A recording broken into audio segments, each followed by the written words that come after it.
हम सभी यहाँ पर हमारे भील प्रदेश के विरले गणवीर मन्नारे जगदीश भाई पांडोर की 34वीं जन्म जयंती मनाने के लिए एकत्रित हुए हैं। हम सभी आज उनको अपनी नम आंखों से जोहार नमन करते हैं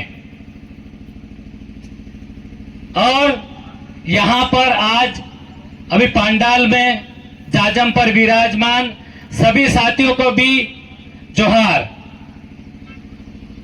सबसे पहले आज मैं यहां पर आया तो ऐसा लगा कि कमी हर जगह नजर आती है, पर बहुत सारे कारण हमारे भाइयों ने बता दिए और हमें उनको समझना भी पड़ेगा। अब सबसे पहले मुझे हमारे मन्नारे जगदीश भाई के किसी भी समाज की सभा, समाज की जाजम पर जो खड़े होते थे तो सबसे पहले उनके जो शब्द होते थे, उनका जो उद्बोधन होता था, वो हमेशा एक संवैधानिक शब्दों से शुरू करते थे और उनका महत्वपूर्ण पहलू जो था हमारे संविधान की उद्देशिका से ही हमेशा शुरुआत करते थे। अगर यहां पर बैठे हुए सभी साथियों को अगर मालूम हो तो आपने नोटिस किया होगा, वो हमेशा एक ही बात से शुरू करते थे, वो संविधान की प्रीएम्बल थी।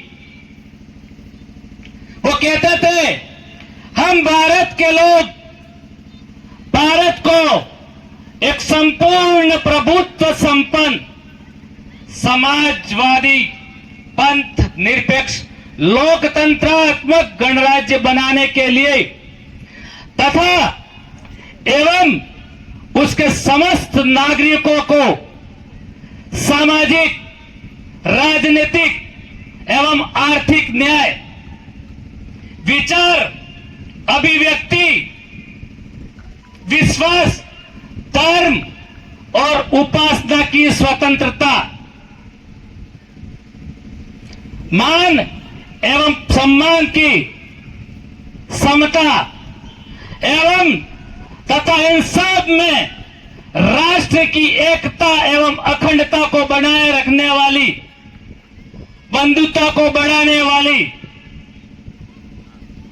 हमारे इस संविधान सभा में जो तारीख थी तय होने की, संविधान जब बना था 26 नवंबर 1949, उसमें विक्रमी संवत था 2006 को हम सभी संविधान की सभा में बैठकर एतत् द्वारा इस संविधान को अंगीकृत एवं आत्मा अर्पित करते हैं। यह संविधान की प्रीएम्बल है और जगदीश भाई की इन्हीं बातों से शुरुआत होती थी और पूरे संविधान का सार जो है, हम जहां पे हमारी जो लड़ाई चल रही है, हमारे संवैधानिक हक अधिकारों की लड़ाई जो चल रही है, इसी सार के आसपास घूमती है।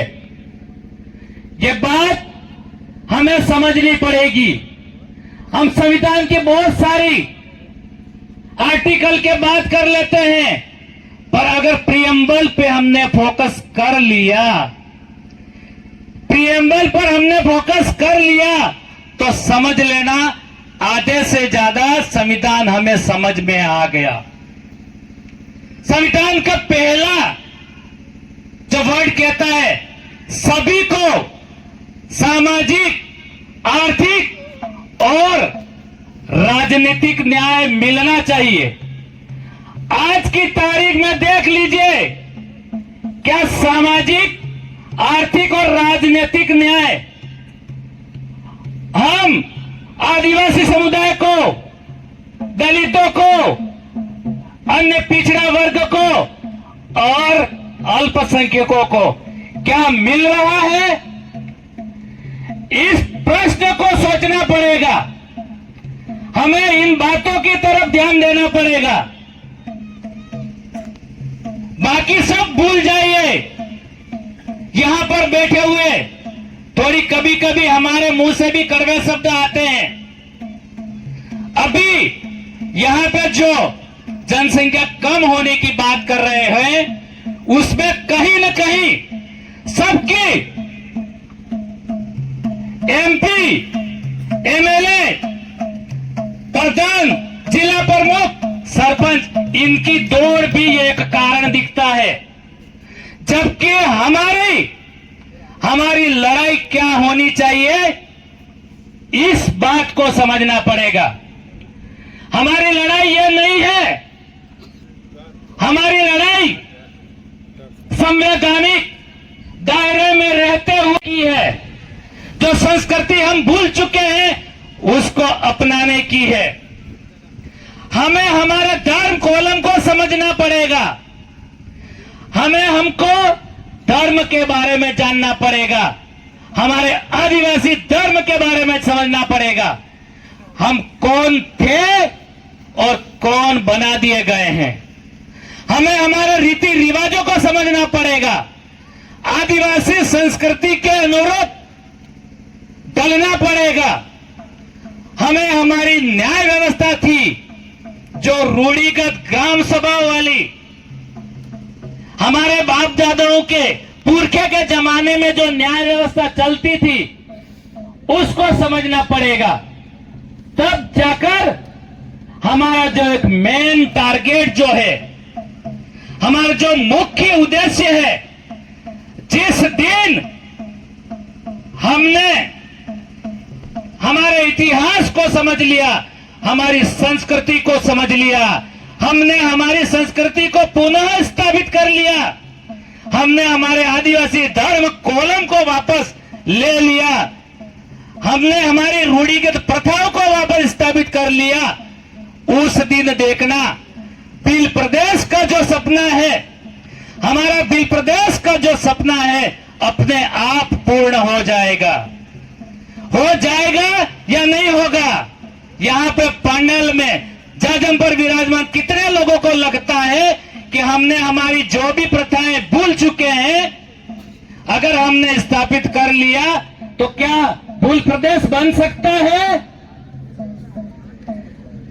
बन सकता है नहीं, या फिर अपने आप पे विश्वास नहीं है? मुझे ऐसा लग रहा है कि अपने आप पे ही विश्वास नहीं है। बिल्कुल बनेगा, क्योंकि कुछ समीकरण, कुछ पैरामीटर ऐसे होते हैं जो एक राज्य बनाने के लिए आवश्यक होते हैं।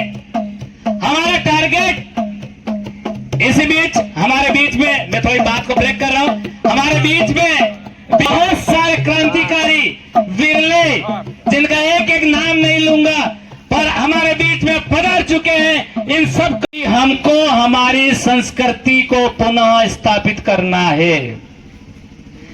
हमें हमारे धर्म कोलम के बारे में लड़ना है।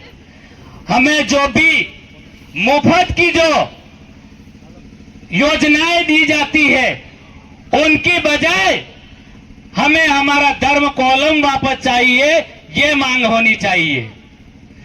न कि कहीं कहीं बीच में अभी कंपटीशन चला देते हैं हम कि कोई तो सरपंच बनेगा, कोई एमपी बनेगा, कोई एमएलए बनेगा। अगर ये लड़ाई हम करते रहे तो देख लीजिए एक एक तार तार हो जाएंगे। तो हमें सबसे ज्यादा समाज के एकीकरण पे ही ध्यान देना है, और समाज के एकीकरण पे ध्यान दे दिया तो देख लेना बिल प्रदेश बन जाएगा।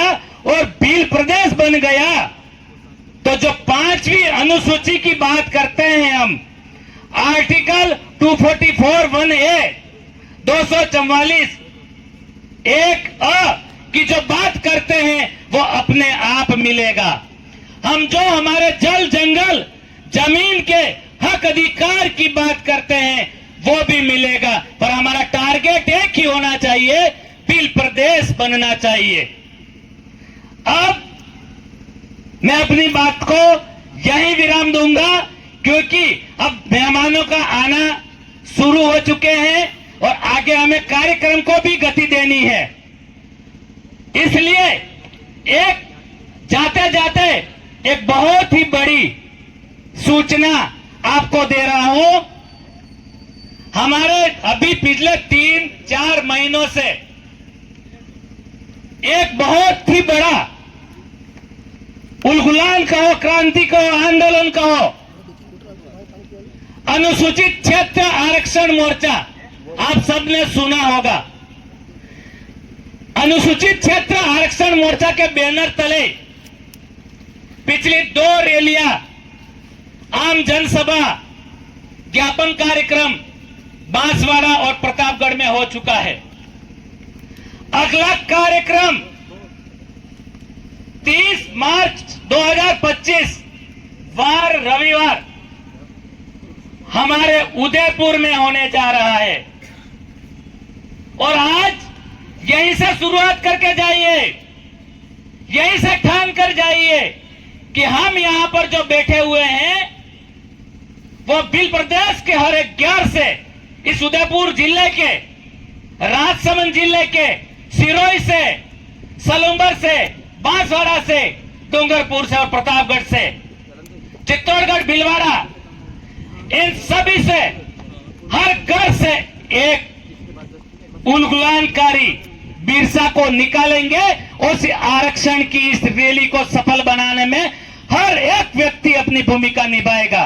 तो हम सभी 30 मार्च 2025 वार रविवार को सभी उदयपुर में मिलेंगे।